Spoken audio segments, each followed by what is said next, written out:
సోనియా గాంధీ ఉంటారు. సోనియా గాంధీ మాకు తెలంగాణ ఇచ్చింది, గర్వంగా చెప్పుకుంటాము.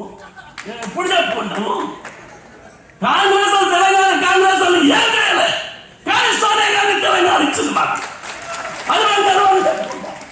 ఇక్కడ కాంగ్రెస్ వాళ్ళు మా పిల్లలు తెచ్చిపోతే మనం తెలియాలి, మా పిల్లలను పరామర్శించాలి, మేము జైల్లో వదలాలి.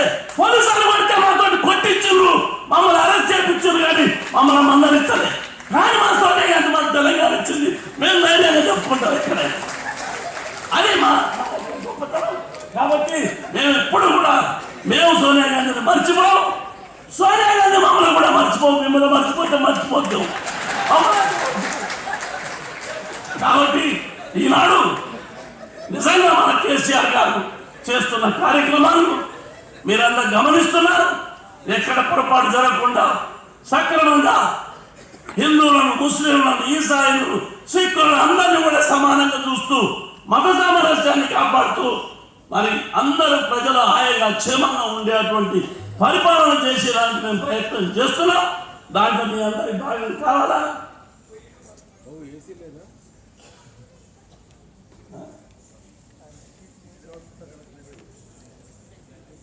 ఇస్తుంది, కొత్త కలెక్టరేట్ ఇస్తాం, అన్ని చేద్దాం. మనకి ల్యాండ్ మస్తుకుందన్నా, మన నిజాం మనకి చాలా భూములు ఇచ్చిపోయింది. ఆంధ్రోలు కొన్ని తినేసిండ్రు, కొన్ని కాజేసిండ్రు, అయినా ఇంకా మనకు నిజాం ఇచ్చినటువంటి భూములు చాలా ఉన్నాయి.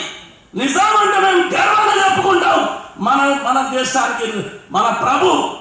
కానీ ఆయన నిజాం ఎప్పుడు కూడా నాకు రెండు కళ్ళు, హిందువులు ముస్లింలు నాకు రెండు కళ్ళు అని చెప్పుకుంటూ వచ్చాడు.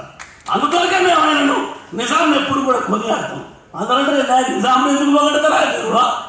నిజాం మనకు ఎంత భూములు ఇచ్చిపోయారు, ఆయన భూములు ఇచ్చిన భూములు ఈనాడు ఉన్నాయి.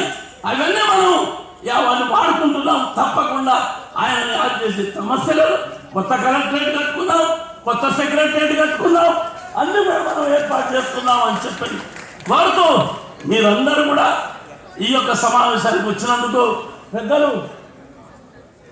మా కేంద్ర మంత్రి వర్యులు బండారు దత్తాత్రేయ వచ్చారు, వారికి ధన్యవాదాలు. వారు కూడా ఇప్పుడు మాట్లాడతారు. మీకు అందరికీ ధన్యవాదాలు చెప్తూ నేను సెలవు తీసుకుంటాను. జై తెలంగాణ.